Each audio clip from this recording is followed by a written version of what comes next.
Welcome to this public lecture. My name is Hyun-Bang Shin, Professor of Geography and Urban Studies in the Department of Geography and Environment, where I'm also acting as the head of department. So we are very much privileged to have Professor Laura Pulido in this public lecture, which is going to be looking at white nationalism and GOP climate obstruction. And I have to say, for those of you who are less familiar to the US context, and I guess you might wonder what GOP means. GOP standing for Grand Old Party, which is a nickname for Republican Party. So hopefully that is registered on your head before you listen to Laura. Laura has been a world-renowned expert in the areas of critical human geography, ethnic studies, and environmental justice. Quite a rare combination to have those aspects of race, ethnic inquiries combined with environmental awareness and looking into this from a very critical perspective. So we are very happy to have her today.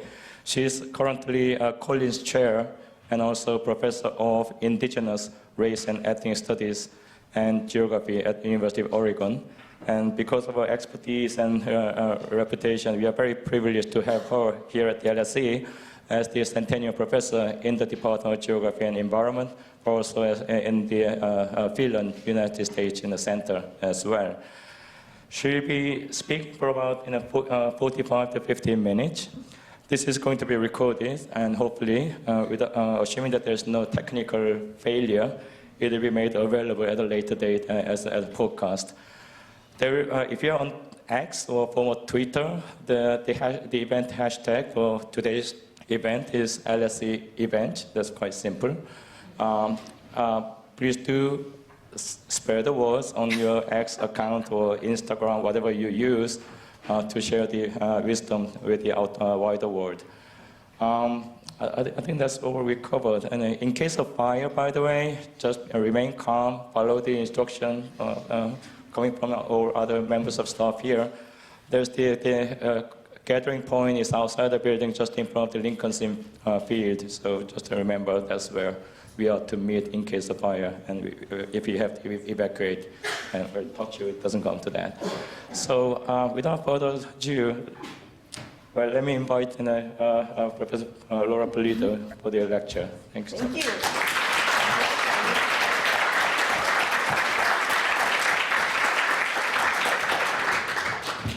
Hi, can you hear me in the back? Good? All right. Excellent. So thank you very much for that generous introduction. And it has been a real pleasure and learning experience to be here at the LSE, learning about another institution, how another higher ed education works in the UK, and meeting lots of wonderful people and great students. When people ask me about, like, what's it like there, I'm like, the students are really good. So before I get started in my formal presentation, I'd like to talk a little bit about how I got into this particular topic, a little bit of background about it. As Jun said in his introduction, I sit at the intersection of ethnic studies and geography. And where I sit in my corner of the world, what I saw is a whole lot of work around climate that's falling into two kind of arenas. On the one hand, there's a lot of work that documents the racially uneven outcomes of climate change as well as other forms of environmental hazards and problems. And on the other side, there's a lot of work that really celebrates and elevates the work of Black, Indigenous, and people of color involved in climate struggles. And I'm really also drawing on some of the work here of Tiana Bruno, my former student here, who earlier was giving a talk here at LSE. So, and I myself like to think I have contributed to this work, and so I certainly think it's very important work. But I also, the last several years, the truth is I've also been very disheartened. And this really started when Trump announced his first candidacy in 2015. And I watched what he did over the course of his tenure in office, the various racist things they did, as well as the anti-environmental things that he did. And since then, in the United States at least, there's been a whole series of developments which I think have really put us on the wrong track, right? There was a minute, things were looking hopeful, right, where we were going. But in fact, I feel, here in the UK, I know you recently closed your last coal-powered power plant. And in the US, we are set to have record levels of fossil fuel production, right? With no end in sight, really, to where it's going. So I really wanted to do a deep dive into how and why did we get to this place? Why do we refuse to stop burning fossil fuels in the face of impending disaster? And part of me was curious about what was going on, and part of me was angry. And one of the ways, frankly, in which I deal with big feelings of anxiety and rage is I research them. It's a strategy to help impose order on a chaotic world. And in this case, I really want to know who is to blame. And there's many different actors that are to blame. It's not like there's just one. But I'm doing a deep dive into just one. I'm especially angry knowing that we have wasted precious decades that could have made a difference. According to the UN, let's see, there we go. According to the UN, we are on track for a 4.8 degree temperature increase by 2100. And here in the slide, the beige color shows you where current climate policies will take us, or current climate realities, I should say, and the blue is where we need to be to limit it to 2.7. And remember, that 2.7 itself was a compromise, right? That was a compromise that was decided upon and still will lead to vast levels of death and destruction. Well, emissions have been just on a one-way trajectory going up and up and up. Our efforts to address it have not been. They have been much more varied, I think. And I think that we have had periods of action, hope, failure, frustration, and what I argue right now, we're in a phase in the United States of overt obstruction in terms of climate action. And I think we need to document this journey in the path of where we're going. It's especially important, I think, because scientific consensus has existed since at least 2006. Moreover, we know how to mitigate the problem. It's not a mystery. We have to stop burning fossil fuels. Thus, what we need to do, I think, is interrogate our failures, our failure to act. And of course, the US looms very large in these scenarios. Besides being a global powerhouse, we're the largest historic emitter of greenhouse gases, and we are also the global leader when it comes to denial and obstruction. Of course, there are positive things happening as well. I don't want to pretend otherwise. There's a proliferation of renewable energy that's happening globally and in the United States. But this does not change the fact that emissions continue to climb. As I said, we're set to produce record levels of crude oil in the United States. And other countries that were also committed to cutbacks have also begun backsliding. Countries like Canada and Brazil. And their logic is that as long as there is market demand, we will meet it. So today, I want to focus on one dimension of climate obstruction, and that is the role of white nationalism. Now, we know a lot about how racism exacerbates the consequences of climate change. But we know much less about how racism is implicated in climate obstruction. Now, many scholars have documented the fossil fuel industry's disinformation campaigns, which have contributed to massive levels of denial as well as delay and obstruction. More recently, researchers have shifted their attention from denial to more aggressive forms of inaction. Scholars like Kari Norgaard and Kara Daggett have framed climate inaction as existing along a spectrum: ignorance, denial, enabling, refusal, and obstruction. I'm interested in this last phase. I define climate obstruction as intentional and systematic efforts to block actions that would mitigate the climate crisis. This includes things like supporting the fossil fuel industry, undermining alternatives, attacking advocates of climate action, as well as undermining educational efforts. My analysis centers on the US's Republican Party, also known as the GOP. Noam Chomsky has described the GOP as, quote, the most dangerous organization on earth, unquote. Given its power and influence, including the fact, as I've already said, about the US being the historic emitter and currently the world's largest producer of crude, he is not wrong. What the US does has enormous implications for the global climate, as it seeks to block climate action in an unprecedented fashion. I began tracking the GOP when I began seeing some really baffling things. For example, North Carolina passed a law prohibiting public EV charging stations unless there were also public fossil fuel gas stations. They actually allocated money to destroy the public EV charging stations if they did not comply with this rule.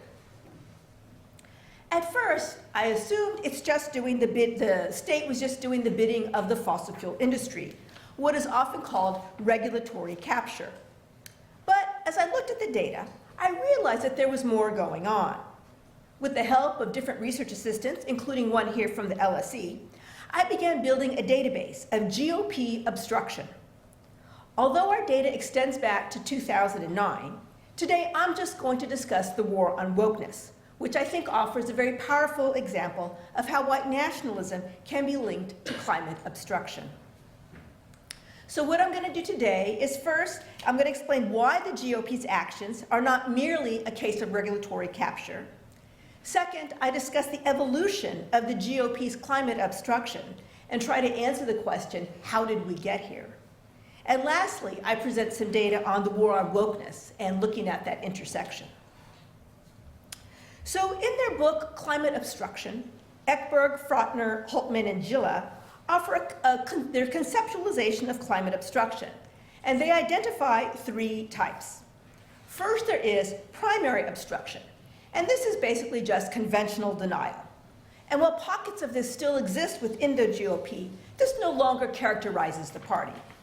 Although, I will tell you just today, I don't know if any of you have been following the US about the latest hurricane that we have there. Marjorie Graham Greene, a congresswoman from Georgia, now says that they, as in the state and the Democrats, are controlling the climate. And that is why Florida got the hurricane it got. Because we don't want them to vote next month. I don't know what you call that. Okay, and then we have secondary obstruction, all right? And secondary obstruction is when the science is accepted, but meaningful action is delayed for ideological, economic, or political reasons. I don't know if any of you were following the Republican Party primaries before Trump was elected as their candidate, but in their primaries, both Nikki Haley and Ron DeSantis exemplified this. They wanted to end tax subsidies for renewable energy because China was now the leading greenhouse gas emitter. According to their logic, until all countries reduce emissions, it makes no sense for the US to do so. And then we have tertiary obstruction. This focuses on how cultures, hierarchies, values, and infrastructure lead to obstructions. The authors focus primarily on non-intentional obstruction, but that is not the case with the GOP, which is a very important distinction. Nevertheless, I very much like the way they've laid out the elements of obstruction, and I want to build on their work. I argue that white supremacy is a cultural element that contributes to obstruction. Moreover, the political process is a form of infrastructure that is being employed to obstruct climate action in very specific ways. This requires that we understand the nexus of the state, culture, and industry.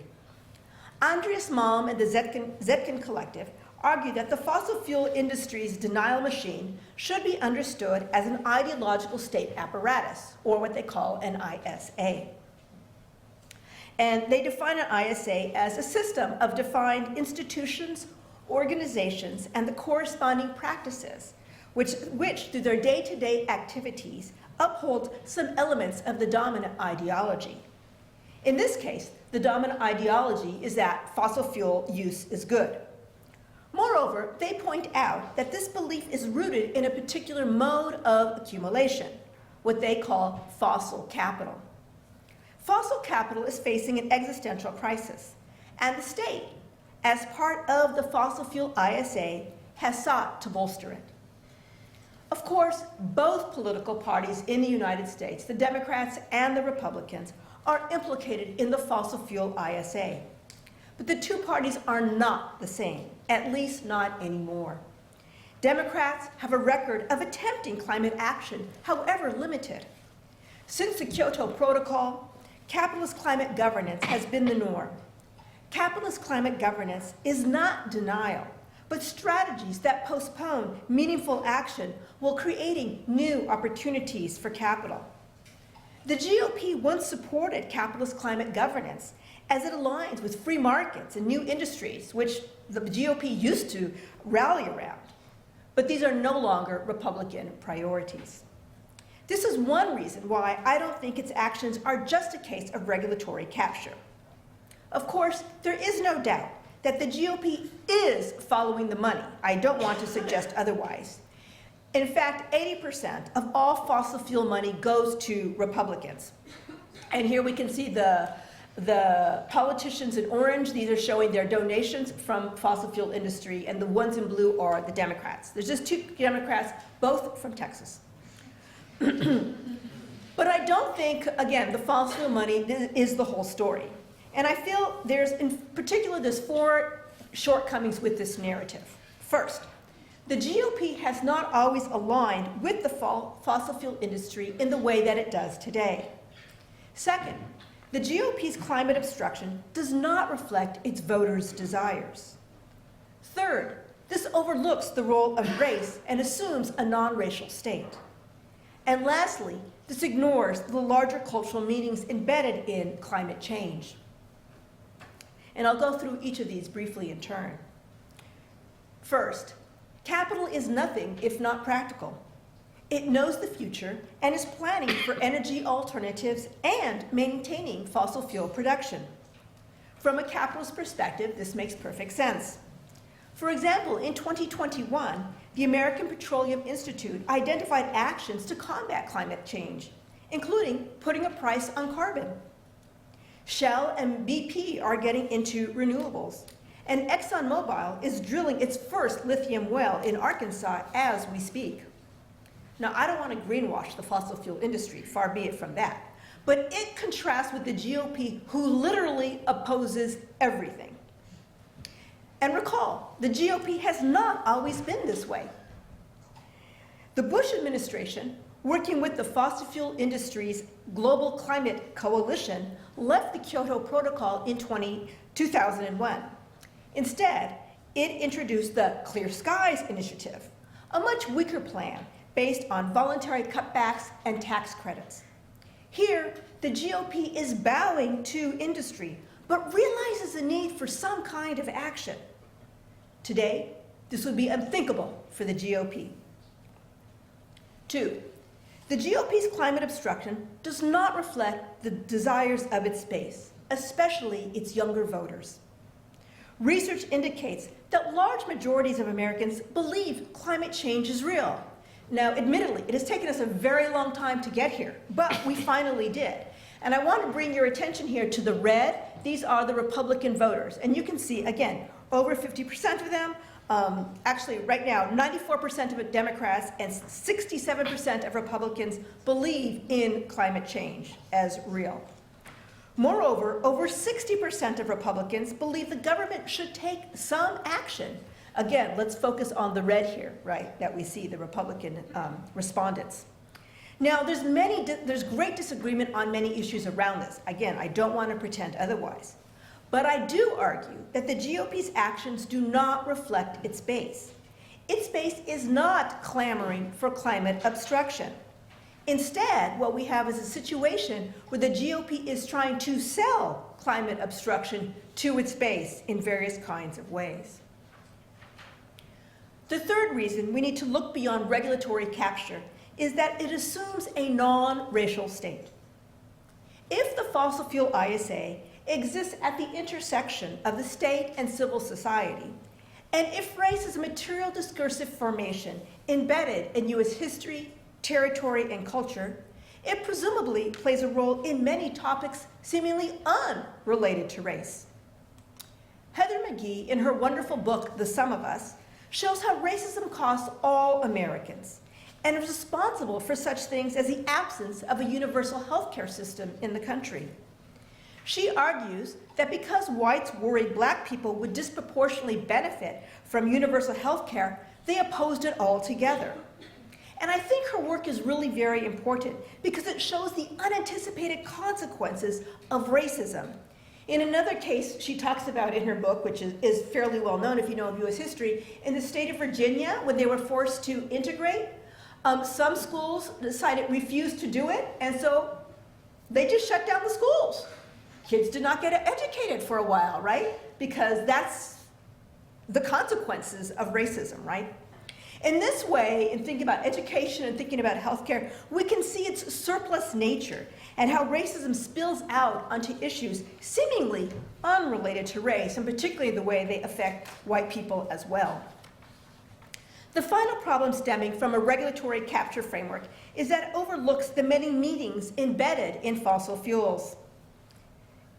Naomi Klein has argued that the right understands the profound challenges that climate change poses to its worldview and values. She argues that climate change is, in fact, an indictment of capitalism. It poses a crisis not just to our physical world, but to the right's ideology. Thus, the GOP's commitment to obstruction is an attempt to deny an existential threat. Some of you may recall the light bulb hullabaloo in the US several years ago. In this instance, the US tried to shift from incandescent to LED light bulbs for energy efficiency. The GOP led a campaign against it, equating light bulbs with freedom. The ISA framework helps us understand how various meanings can be attached to fossil fuels so that light bulbs become equated with personal freedom. Recall that it is a system of institutions, organizations, and practices which uphold dominant ideologies. Drawing again on Malm and the Zetkin Collective, 3 features of the fossil fuel in ISA are especially relevant to my analysis. First, as previously mentioned, ISAs operate at the interface of civil society and the state. This allows for many different kinds of connections, again, particularly by linking white supremacy and the state. Second, the far right and the fossil fuel ISA are intimately connected.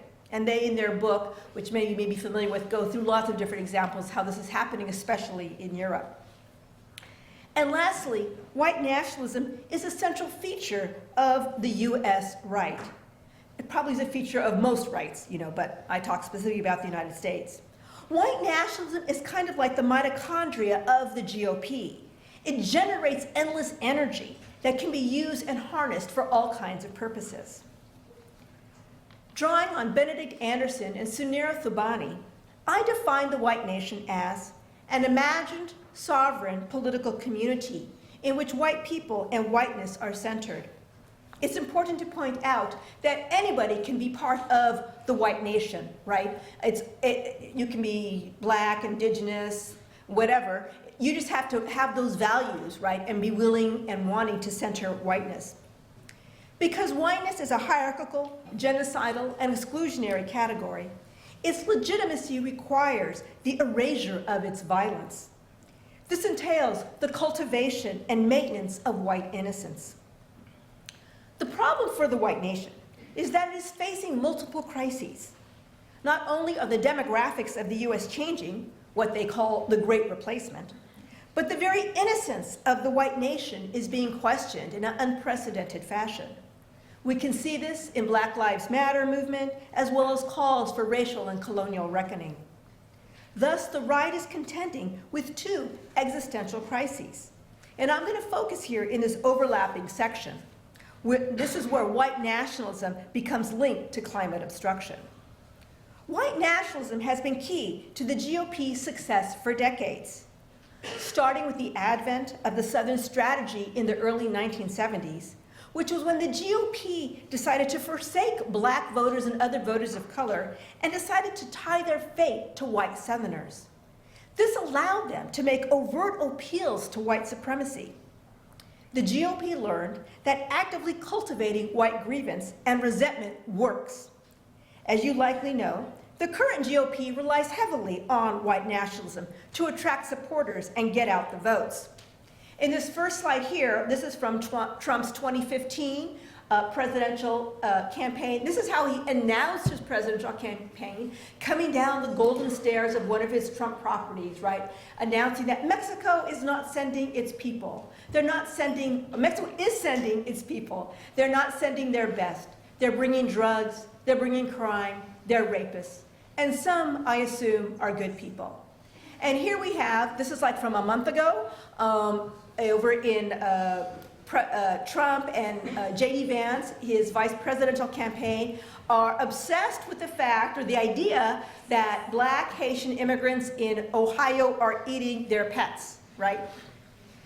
And this is really, of course, a way of dehumanizing them. It's a way of appealing to the white nation. These are like really appeals like we got to get rid of these people, right? They're eating our pets, right? As such, white nationalism produces value for the right through votes, political energy, and for the larger fossil fuel industry as well. Now, although the GOP once engaged in capitalist climate governance, that changed as it shifted further to the right and the US became more polarized. How did we get here? There are many potential starting points. I choose to focus on Newt Gingrich, which some of you may or may not recall. He was a congressional leader and Speaker of the House of Representatives in the late 1990s. Now, Gingrich is important for many reasons. Besides his contract with America, which is really a neoliberal roadmap for the United States, he was a key player in shifting the political culture of the US. He did so by doing such things as impeaching Bill Clinton, imposing government shutdowns, and leading the GOP to retake the House of Representatives, ending 40 years of Democratic control. Well, this may not seem noteworthy in today's political culture. Gingrich was a bellwether for what was to come. His goal was, quote, to build a much more aggressive activist party. And that he did. Party dynamics are essential to understanding climate obstruction, especially polarization. Political polarization both relies on and produces a set of values, ideologies, and actions that are ascribed to each side. Linking climate change to a particular set of values facilitates a politics of obstruction. We saw this first with the Tea Party, which emerged in 2009 in the wake of the fiscal crisis. It unleashed a torrent of white rage that swept 138 new Republicans into Congress. Building on Gingrich, the Tea Party ushered in a new political landscape centered on non-cooperation and polarization. Reversing previous trends, it contributed actually to an uptick in climate denial.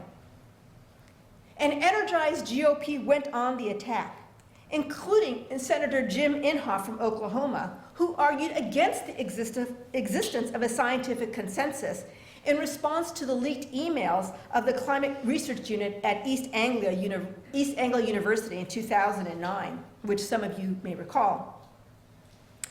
The Tea Party declined with Trump's first presidential campaign, as it essentially morphed into MAGA, or Make America Great Again. During the Trump era, we see a major increase in climate obstruction. Besides leaving the Paris Climate Accord, 112 Obama-era environmental regulations were overturned, including the Clean Power Plan, which was the US first attempt to shift our power structure away from fossil fuels. This slide here just shows one estimate of the emissions generated from the rollbacks. This was produced from the Rhodium Group, and here on the far right here, you see this is measured in million metric tons of CO2 equivalent of what was generated from the rollbacks. And I think it was really important to remind people about the very real and material consequences of these actions. These are not just abstract things that we are talking about. Trump was also a master of linking climate to other meanings and cultural formations. The war on coal provides one example of how the fossil fuel ISA operates and how climate obstruction became embedded in polarization. The war on coal was what Trump called the Obama administration's climate action policies. Trump declared the war over in March 2017 when he passed an executive order revoking the rules on carbon emissions. But the war on coal was not just about carbon emissions. It performed significant political and ideological work. The war on coal was a discursive strategy that flipped what was becoming normative thinking regarding carbon emissions, i.e., we need to limit them. Instead, it celebrated coal with promises to restore the industry. Obviously, that didn't happen, as market forces, especially natural gas, have reduced the viability of coal. Nonetheless, the celebration of coal paved the way for redeeming the larger fossil fuel industry, which is bearing fruit today. Equally important, the war on coal was a way to connect with coal miners, 90% of whom are white and 93% of whom are men. As such, they represent a key demographic: rural, white, male, working-class voters. Trump used coal to portray himself as a friend of workers, successfully linking together struggling whites, anti-elitism, and the fossil fuel industry. In this way, Trump positioned a relatively sympathetic population as anti-climate, and anyone who did not support coal were considered antagonistic to rural communities. This is political polarization in action. Let us now turn to the war on wokeness. The war on wokeness represents a new level and form of climate obstruction. It explicitly links climate action to the culture wars, especially white nationalism. Wokeness is the right's caricature of left politics. Though it ridicules identity politics, pronouns, and anti-racism, it is really a rejection of anti-racist and non-conforming gender politics. Although its roots go back to the 1970s, it matured in response to the anti-racist movement that developed after the murder of George Floyd in 2020. As you may recall, there was massive public support for Black Lives Matter across the US and even across the globe. Kimberly Crenshaw argued that the war on wokeness is the backlash to the insistence that Black lives actually do matter, as well as calls for a racial and colonial reckoning. Throughout US history, all forms of racial progress have been followed by a white backlash, dating back to Reconstruction. And Reconstruction is a point right after the Civil War, when there were attempts to bolster Black communities and provide some levels of reparation. The current backlash began with critiques of police as racist. The right responded by defending police and developing Blue Lives Matter, which has become its own kind of movement. They especially rejected claims that the police were racist. This is important because white innocence was being directly challenged by anti-racist activists. So the white nation mobilized. While this is happening culturally, there were also many changes happening in the arena of electoral politics. It is a conjuncture of these two spheres which leads to the war on wokeness. After the Trump presidency, two important things happen. First, Biden gets elected, and we see some actual progress on climate. Specifically, the Inflation Reduction Act was passed in 2022. This was the US most significant climate legislation to date. Second, the fight for the soul of the Republican Party begins. It may be hard to believe this now, but many in the GOP came to believe that Trump was a liability, given his impeachment and role in the January 6th insurrection. Accordingly, many Republicans wanted a change in leadership. However, Trump still controlled the base, MAGA. The political dynamics surrounding the battle for control of the GOP are key to this story. GOP candidates began competing with each other, trying to win over the MAGA base. To do this, they competed to stake out the most right-wing positions possible. This went on until January 2024, when Ron DeSantis dropped out of the Republican primary. If one of these politicians could have attracted MAGA support, the GOP could have nominated somebody other than Trump. Of course, no politician succeeded. Consequently, wokeness became central to the GOP primary. Both Vivek Ramaswamy, who is portrayed here, and Ron DeSantis made it a centerpiece of their campaigns. Ron DeSantis declared that his state, Florida, was, quote, where wokeness goes to die, unquote. And Ramaswamy wrote a whole book attacking corporate wokeness. He comes from the corporate sector. The war on wokeness essentially divides the U.S. into those who believe that white supremacy is a central part of U.S. history and culture, and those who not only reject this belief, but insist that whites are threatened by discrimination, demographic replacement, and the decentering of whiteness. And we actually, I should have brought some of this data. We do have survey data on white people in the United States over the last couple of years, and they actually do believe that they face more discrimination than, for example, black people in the United States. You know, it's a very sincere belief. The war on wokeness started with critical race theory, and it was a brainchild of this guy, Chris Rufo. He's a conservative commentator who created a moral panic by distorting an academic field of study into a white racial grievance. According to Rufo, quote, the goal is to have the public read something crazy in the newspaper and immediately think critical race theory, unquote. It has been enormously successful. The war on wokeness has created energy that the right has harnessed for multiple purposes. Children are key to the war on wokeness.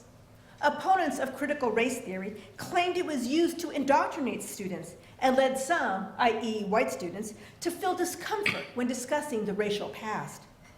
Accordingly, the GOP began limiting what teachers could say about race in K-12 education. Soon, statewide laws placed limits on discussions of race. Between September 2020 and April 2024, 807 bills, executive orders, and measures were introduced. The bills vary in their scope, ambiguity, and provisions. Some require that teachers tell both sides of racial issues, while others require that no one is made to feel discomfort when discussing the racial past. In North Dakota, teachers are prohibited from presenting racism as anything other than individual biases. In other words, structural racism does not exist. As of June 2024, there were only 6 states where anti-CRT legislation had not been introduced. Attacks on CRT quickly spread to diversity, equity, and inclusion, or DEI initiatives. While CRT can be understood as a set of ideas, DEI is about praxis. How do we create more diverse and inclusive environments? Opposition to DEI began at schools, but spread to other institutions, including corporations. Here, we can see where anti-DEI legislation has been introduced in higher education. And you may recall this past winter when Republicans held hearings on U.S. universities. Anti-DEI sentiment was instrumental in the removal of 2 university presidents, including the president of Harvard University. The war on wokeness then moved into gender and sexuality. Florida's infamous Don't Say Gay bill signaled the new terrain. Passed in March 2023, it banned classroom discussions of gender identity or sexual orientation in primary schools.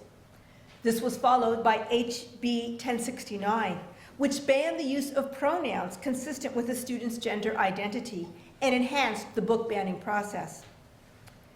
This ferocious energy around anti-racism, gender equality, and the right to be queer and trans is a winning strategy for the right. However, the GOP also understands that public opinion is not on its side when it comes to climate.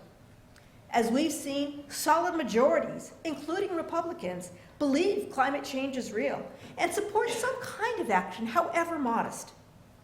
Because the GOP's position on climate is not popular, it needs other ways to frame it. Enter the war on wokeness. Climate obstruction builds on the war on wokeness in several ways. First, it clearly locates climate in the culture wars and is part of the woke fiefdom, as some politicians call it. Second, it borrows strategies and language, especially that of bannings and restrictions.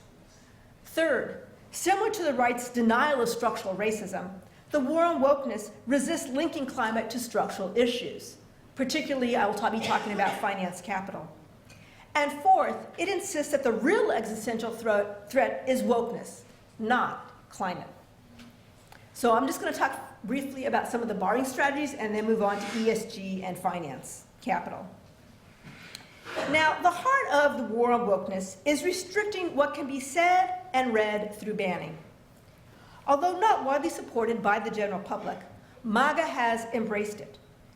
Bannings are highly visible events that solidify politicians' conservative credentials and forge relationships with conservative activists. Many of the local book bannings are spearheaded by groups like Moms for Liberty, who work closely with Republican politicians. And here we can see the geography of book burnings, of book bannings. And basically, the darker the color, that's where there has been the highest levels of book banning that has in the United States. And you can see clearly a pattern of greater concentration, particularly in some of the southern states. This same tactic has been used to support climate obstruction. For example, Florida's H.R. 1645 bans the word climate change from state laws and shifts policy priorities to energy dominance. That's your new framework. In Texas, a bill was introduced that will block 8th graders from learning about climate. In Ohio, a bill was introduced that explicitly linked climate to higher education's woke fiefdom. It sought to ban diversity training while requiring alternative theories on climate, immigration, and abortion. Although it failed, it illustrates how climate has been fully incorporated into the war on wokeness. In Arizona, Republicans passed a law that would ban the use of public funding for any Marxist ideology. That's the words in the law. Needless to say, this includes climate action. Now, under this law, anybody can actually sue if they see public funds being used to promote these Marxist ideologies. Talk about vague. And this is so ironic to juxtapose it with the previous kind of priorities of the Republican Party, which used to center on personal, individual rights, personal freedom, and liberty, these kinds of things like that. And now we're just seeing this huge kind of curtailment by the state itself, right? So it's deeply ironic what is happening here. I want to now shift gears to finance, capital, and ESG. So ESG stands for Environmental Social Governance. And this is an investing practice that requires the disclosure of environmental and social concerns. It emerged approximately 20 years ago to ensure the long-term viability of investments, but was also used to encourage corporate accountability regarding coerced labor, working conditions, sexual harassment, racial bias, and environmental impacts. Climate change became part of ESG because many investors felt that such information was required to fully assess the risk associated with an investment. Will the building I want to buy be underwater in 20 years? Not surprisingly, insurance companies have led the way in insisting that climate change be considered. But because climate has become part of woke capitalism, it has drawn the ire of the GOP. Now, woke capitalism rests on two powerful ideas. First, it is a clear move to undermine certain industries linked to the reviled woke agenda. And second, it's meant to demonstrate the reach and power of liberal culture. i.e. the libs have even infiltrated investment. As one commentator explained, ESG is a direct assault on the heart and soul of the free market economy, unquote. This is important because it creates an enemy for the GOP to wage war against, which is what a party of grievance always requires, an enemy. So you always need to be cultivating them, right? GOP opposition to ESG began in 2020.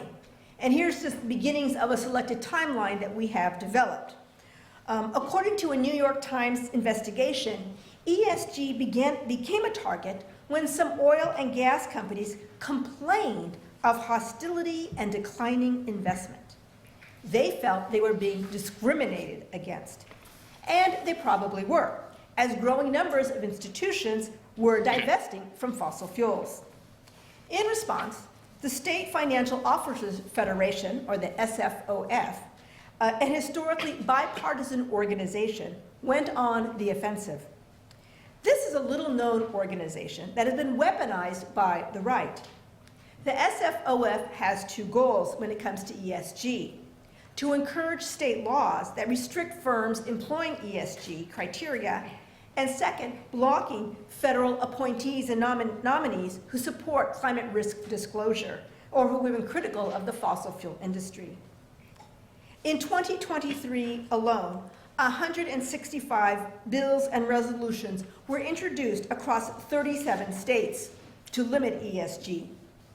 Texas was the first to pass legislation restricting state agencies' engagement with firms who boycott, as they say, fossil fuels. Laws soon followed in West Virginia, Texas, Oklahoma, Florida, and other states. In November 2021, a group of red states began developing laws modeled after Texas. And these state laws vary considerably. Florida's HB 3 limits government agencies at all levels from considering ESG, whereas West Virginia's SB 262 creates a list of suspect firms and places them on a restricted list. Placing names on a restricted list not only precludes firms from doing business in the state, but the announcements themselves have become media events. According to State Treasurer Riley Moore, quote, "If a bank has a no lending policy as relates to thermal coal, we'll find a bank that doesn't have that policy," unquote. In March 2023, 18 states formed an alliance to, quote, "protect individuals from the ESG movement," unquote. Now, much of this activity has been at the state level, but red states, led by the SFOF, have also challenged federal ESG rules. As mentioned earlier, ESG began in 2004 and gained traction among corporations. The next step was to codify ESG in investing law and practices. The European Union adopted standards in 2003, as did the International Sustainability Standards Board. From a capitalist point of view, having a shared set of standards is desirable. According to the U.S.'s Security and Exchange Commission, or SEC, which oversees all investing, pursued a similar path. In 2022, the SEC introduced a provision to enhance and standardize climate-related disclosures for investors. This was an effort to do just that, enhance and standardize climate disclosures. To facilitate the process, the SEC developed 3 levels known as Scopes 1, 2, and 3. While Scopes 1 and 2 focus on individual firms themselves, Scope 3 required firms to disclose greenhouse gas emissions up and down the supply chain, right? So for fossil fuel companies, this would have meant calculating and publicizing the emissions associated with the transportation sector, which of course would have been massive. A Republican uproar ensued. The SFOF, opposing the provision, wrote, "The proposed rule indulges in irrational climate exceptionalism, elevating climate issues to a place of prominence in disclosures that they do not deserve. The proposed rule is also about forcing issuers to take actions in compliance with a political agenda." Here, the SFOF is not only rejecting climate concerns, but is forcefully countering climate activist influence, which they have been, very influential in pushing for these provisions. The final rule did pass without Scope 3, although that is being challenged in court. Central to the SFOF's argument is the idea that climate disclosures are antitrust, as firms are supposedly colluding to boycott fossil fuels. Although few think this will stand up in court, this campaign is having real-world consequences, as US firms are increasingly shying away from assessing climate risk. Numerous firms have left Climate Action 100+, and this is a global group of investors who seek to use their money to push corporations to reduce emissions. While European firms are joining Climate Action 100, US firms are leaving, including major ones like JP Morgan, BlackRock, and Goldman Sachs. The GOP has also opposed federal appointees who embrace ESG or are otherwise critical of the fossil fuel industry. In 2021, Saule Omawara was nominated for the position of US Comptroller of Currency. She had previously been critical of the fossil fuel industry. In November, the SFOF opposed her nomination, and in December, she was forced to withdraw her candidacy. A larger debacle ensued around Sarah Raskin-Bloom, who was nominated by President Biden as vice chair of the Federal Reserve, which is kind of like the US's central bank. She had argued that responsible investing required full transparency regarding climate. In February 2022, she was opposed by the SFOF, and in March, Biden withdrew her name. As I've said, the GOP sees the war on wokeness and ESG as a winning set of issues. Representative Banks of Indiana claimed that wokeness is, quote, the greatest domestic threat to American society, unquote. And Patrick McHenry of North Carolina has created the Republican ESG Working Group. It is important to realize that many red states like West Virginia, Texas, Oklahoma, and Utah are closely tied to the fossil fuel industry. They argue that fossil fuel provide good jobs and that ESG is an attack on affordable energy. And it is true that if the fossil fuel industry is diminished, their state coffers will suffer, at least initially. Nonetheless, the GOP is clearly privileging fossil fuels over other industries and interests. Research indicates that anti-ESG laws actually cost states money by using firms which may be less competitive, but align with GOP values. In Texas, both individuals and state officials have sued over anti-ESG laws, arguing that they prohibit the state from fulfilling its obligations. It is deeply ironic that the GOP is so clearly favoring one industry over others, given its historic complaint that Democrats are the ones who pick winners and losers in the energy sector. So to conclude, at this historical moment, the alliance between the fossil fuel industry and the GOP is producing value for each other in exceptional ways. The fossil fuel industry provides a platform for the GOP to attack ESG and woke culture in general, while solidifying its identity as the anti-woke party. The fossil fuel industry benefits by extending the life of extraction and reaping extraordinary profits. As recently as 2020, the fossil fuel industry was facing a series of diminished possibilities. For the fossil fuel industry, the GOP's war on wokeness is an unimaginable gift. Who could have imagined that climate action would be negatively linked to racial justice? It's important to stress that there are multiple ways in which white nationalism is implicated in climate obstruction. I have just teased out one strand. Is the juxtaposition of mass deportations and increased oil extraction coincidental? I think not. Although there's a long history of racial backlash, the latest episode is a direct response to Black Lives Matter. Here we see the excess nature of and unanticipated consequences of white nationalism. The white backlash has generated enormous energy that the GOP has been able to direct in unanticipated ways, including climate and wokeness. Never can we underestimate the power of the white nation to maintain its privileged place in society with negative consequences for the entire planet. Thank you.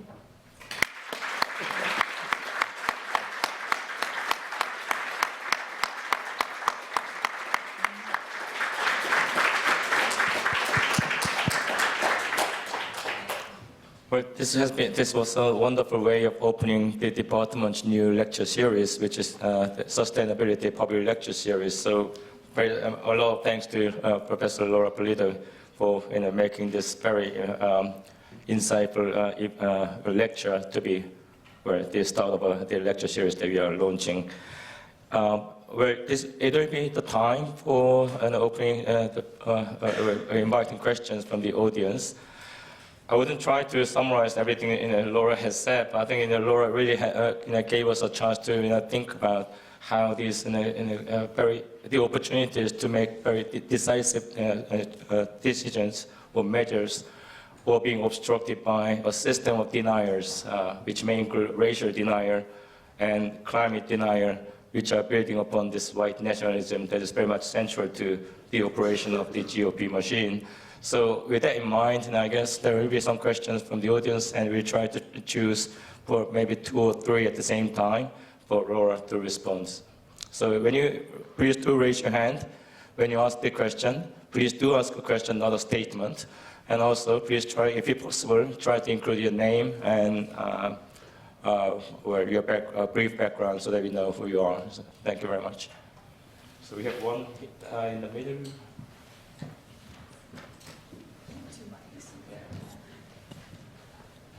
I think there's one over here, the one in hand, and another at the other side of the road.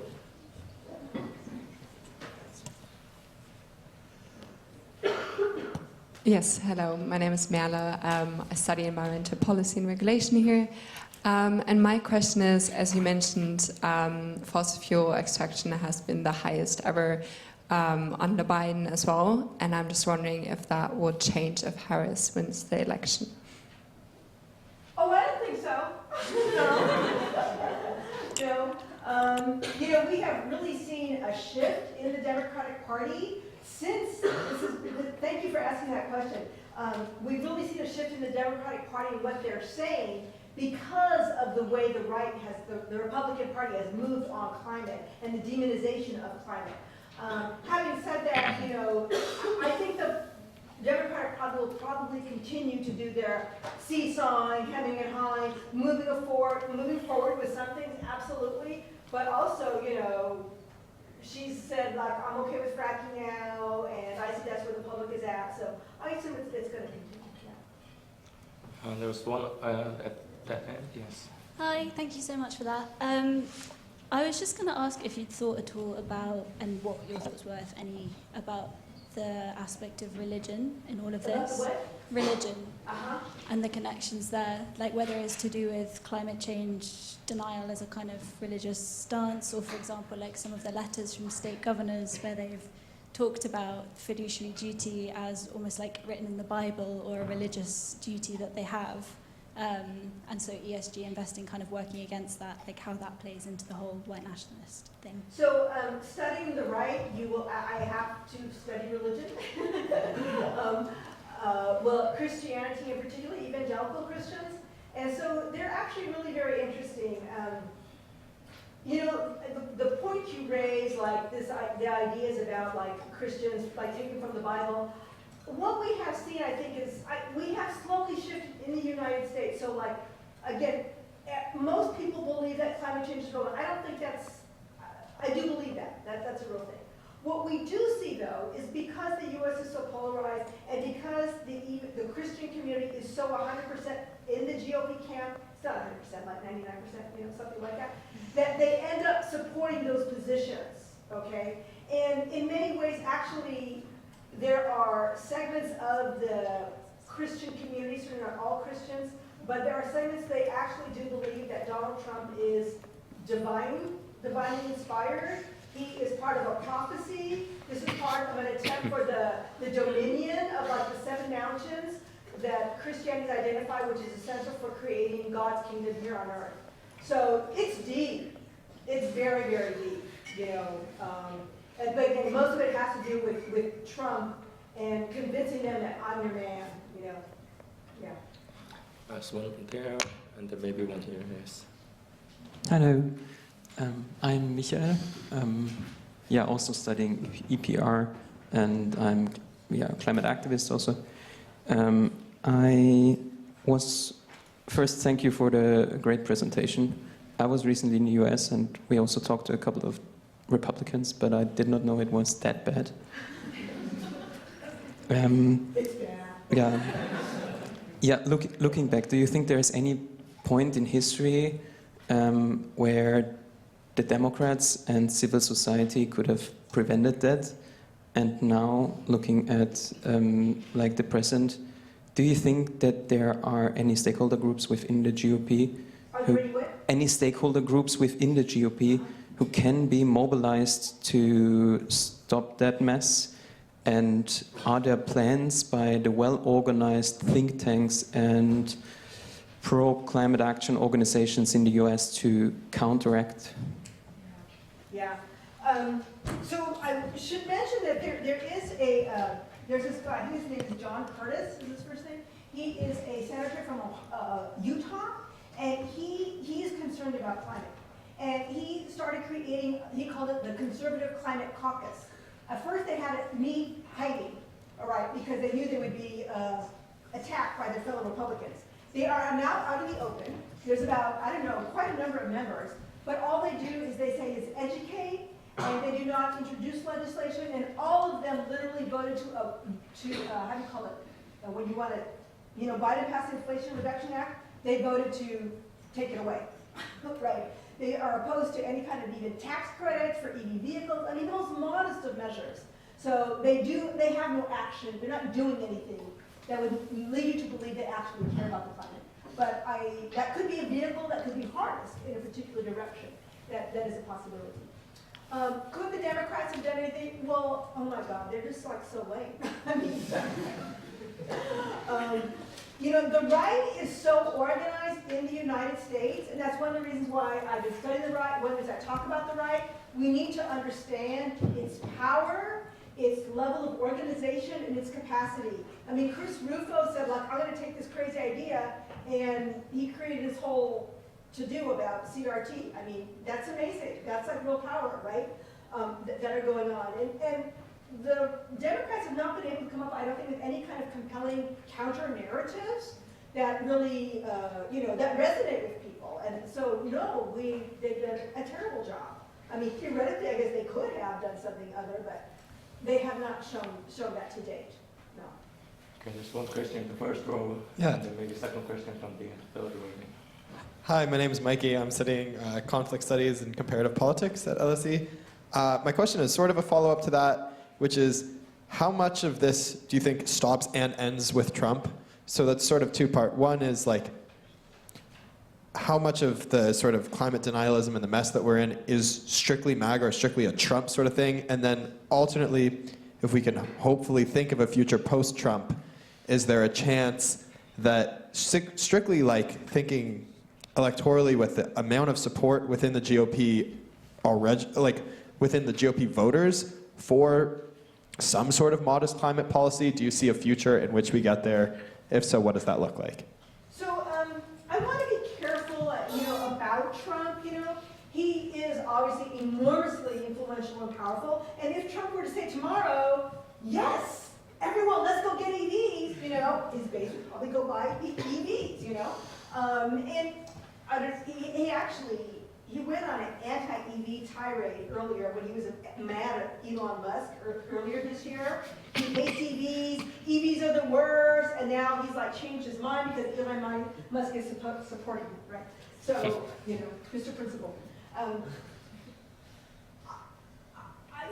think this goes beyond Trump. I have to believe that it goes beyond Trump.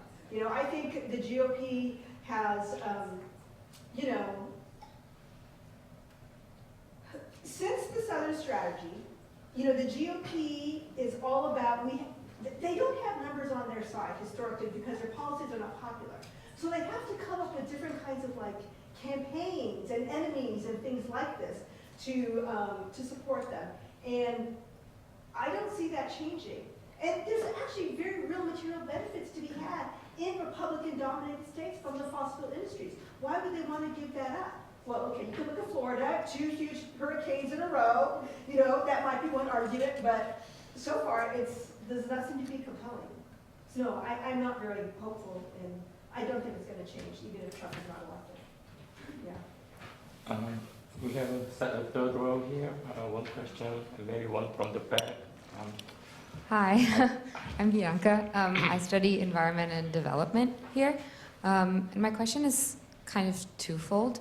In my previous job, we worked a lot with IRA companies, with the IRA, the Inflation Reduction Act, and like private sector companies. And saw it as kind of like an incentive or like a way that they were trying to fix the incentive structure to make people, I guess, companies participate more in climate action. So my question is how you saw that process and like the development of the IRA within this phenomena and like the role of the private sector now, because for a while they were kind of standing their ground, and like you see a few companies like go against DeSantis in Florida, but we also saw a lot of them pulling back in environmental commitments and sustainability. So I was wondering how that dynamic fits So I into have this. no comment about the IRA process. I have no idea how that was unfolding. But the point about the private sector is really interesting and important to the story because especially in Texas, of all states, and this is like, you know, one of the most leading the anti-ESG charge, all opposed to climate action, they generate more renewable energy than any other state, right? Part of it has to do with its geography and the different resources they have in terms of sunlight, wind, and things like that.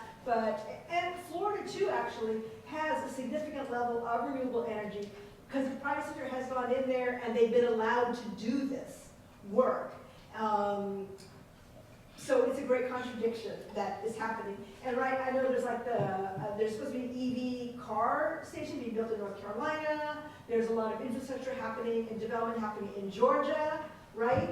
And so I know, again, the Democrats have done a really bad job, like trying to sell, like, actually we're producing these manufacturing jobs here, you know, that are related to climate, and they have been enormously ineffective at doing so.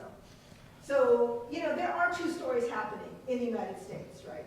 The private sector one, and then what's happening in the legislative arena. Yeah. I think in the middle with the orange sweater, and another at the very far back, and with green jacket. Hi, my name is Elena. My background is in geography and I work in the field of human rights at the moment. My question is around the extreme climate events that we're seeing at the moment in the US that you mentioned earlier. And I'm just curious as to how the GOP is talking about these events without necessarily linking it to climate change, given how like obvious and extreme these events are becoming, and whether you believe that the fact that they're taking place so close to the election is having any sway perhaps on either party or the voter base in these like key states? Mm-hmm. Right. No. So I get this question a lot, you know, like, because we have these climate catastrophes happening of various sorts, like, cannot people see the writing on the wall or do not make that connection? And there's a couple of things that are happening. I mean, this really started with Sandy, which I believe is in 2012, and that was such a key event. This was a huge, you know, event that happened like in New York, and people are going to see it now. This is like a new day that people will be aware of it. You know, and that lasted for a short period of time. But what we have now, we actively, I think, have a whole media ecosystem which is very carefully and deliberately not making the connection between what is happening and climate change, right? And because the U.S. is so polarized, you know, we get our news sources from completely different places. And so Fox News, Tucker Carlson, they're not talking about the connection with climate change and these hurricanes. You know, on the other hand, I think this is maybe the first time I've heard this. I don't know if it was on the BBC or NPR. It was talking about the last week's hurricane, I think Helena, as well as this current one. And they were actually documenting now, like, we know that this temperature, you know, contributed to 10 extra inches of rainfall or whatever. So they were making very precise kind of connections, which previously I don't think scientists have been able or willing to make those kinds of connections, right? And so I think this is a new and hopeful thing that I think will help. But, you know, if you're not hearing those connections, right, I don't know that everybody even knows, you know, unless you are really paying attention or you've gone to school, that you know that, you know, intensified hurricanes are a consequence of climate change. What people do know as a consequence of climate change is heat. That is very real. That people understand it is getting hotter, you know, and they're aware of that. But the hurricane ones, you know, I think not so much. Yeah. Hi, I'm Inam. I'm a PhD student at the Geography and Environment Department. I think it was very strategic promoting the event in ex-Twitter, given its white nationalist takeover. They should hear it. But talking about Elon Musk being like mingling with Trump and all, and he is a believer in terraforming, geoengineering, solar radiation management, all of those technocentric approaches to climate change. And in future, I want to know how you see it pan out, like if we see like the way they have a consensus across the table on genocide denial, if like climate denial becomes something that they agree with, like either like they stop denying climate change but go to technocentric approaches which favors the industries, or both of them starts denying climate. Like I want to know your opinion about the future. Like when Trump becomes a past, but we have Elon Musk, the future trillionaire, influencing the new leadership of both parties. So I think the U.S. will, it is embarking on a variety of different kind of like major technological solutions or strategies, right? I know they're building caverns that are going to suck in CO2. We have Elon Musk's ideas, and I think we're going to continue doing those things. And I think, because those are things that we can, they're politically palatable, right? They don't require any change in our social or economic systems. There's new opportunities for capital in them. So I think that they will continue to happen, you know. And I can even imagine Trump supporting things like that as well, you know. Big, bold, kind of, you know, flashy projects like that. You know, I can imagine today too. I mean, Trump will say what's ever convenient for him, right? So sometimes it's like climate denial, change is not really real. But other times you can imagine, oh yes, it's really happening, but we got a problem. It's all we got it fixed. We know what we're doing, you know, with his technological solutions. So I don't believe that the Democrats will ever embrace climate denialism. I mean, there's strong sentiment in the United States, especially from young people, like, no, this is a crisis, we need to act upon it. And I think they will continue to try to put solutions forward in piecemeal, you know, kind of moving along fashion. I think we'll continue to do those things. Although if Trump is president, you know, all bets are off for the next. I think we should probably have time for about 2 more questions. So yes, one over there, both from the right, and another over there. Hi, my name is Marguerite. I'm doing my master's in environmental policy, also from the US, unfortunately, it seems. My question is, you've painted a really clear picture on kind of the rise of white nationalism in the US and the Tea Party movement and all of the kind of previous movements on the right that led to our current moment. I'm curious if you've looked at any other countries. I mean, we've seen the rise of right-wing extremism in a lot of other European countries and other places around the world. If you've seen any similar patterns when it comes to climate denialism, or if you think this is a uniquely American problem. Right. I haven't systematically studied other countries, but I have read definitely certain other countries. And there is definitely a group of scholars, particularly focused on European countries, and looking at the rise of the right and their relationship to climate and general environmental issues. And what they more often frame their what's happening there is eco-fascism. And when certain kinds of environmental issues and concerns become relevant to protect the nation, but it's not what's happening in the United States. I think the United States is an outlier in that way, this overt level of obstruction. So it's somewhat different dynamic, I think. Hi, I'm actually an exchange student, but I'm staying here at LSE for the year.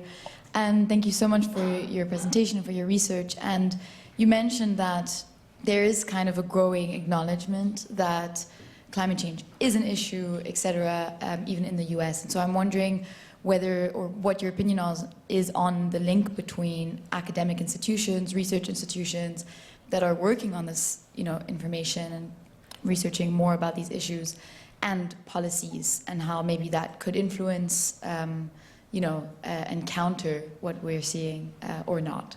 Thank you. So there is a whole lot of work being done in the United States between, higher ed and, particularly at the state level as well. Most of them, I would say, they focus on things about like how to make communities more resilient, right? That often used word. How to make them more resilient, or developing other kinds of schemes.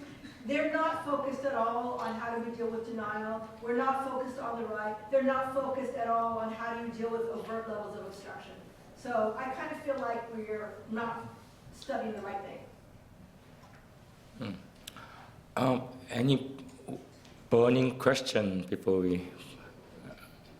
I think you had a chance at that. Or maybe just one more here. Yes. Hi, I'm also from the Environment Policy and Regulation program. What would you like us to do as students and as people who will try to do better as adults of this world? Thank you. Actually, you stole my question. Can I just add, because as a way of concluding, what I was trying to ask is, in one of your papers that I had the pleasure to read, which was about environmental deregulation, racism, and white nationalism, you're kind of saying in your conclusion, white supremacy has been impeding the progressive changes at the local and national level. And I was wondering whether you actually think this is also the case at the global scale. And if you think so, and this is where I was thinking, like, what can people outside the U.S., maybe a combination of what can students and also people outside the U.S. who don't have the right to vote anyway in the U.S. elections, what can you do about it? So I always, in the U.S., I always tell people the number one thing we can do is we can, especially it's important, I think, for people who are white identified, who pass as white, is like to be doing anti-racist work in the white community.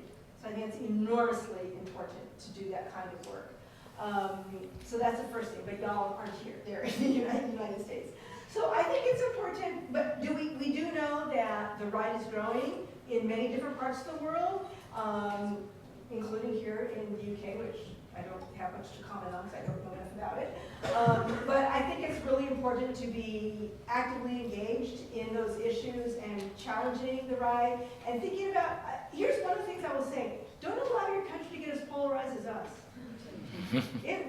That polarization is like, that's a death spiral, Nothing good's going to come of that. And so I don't know what we could have done to avert that polarization. Maybe it was not possible to avert it, but really work to avert that polarization. I would say that's super important. While at the same time working to, actively working for climate action and to challenging, your own levels of different kinds of supremacies and biases that exist in the different countries that you come from. I know they're different in different places. Okay, I guess that will be the moment for us to conclude today. So can I just remind you also again that this is the first part of the new lecture series that Department of Geography and Environment has launched, a Sustainability Public Lecture Series.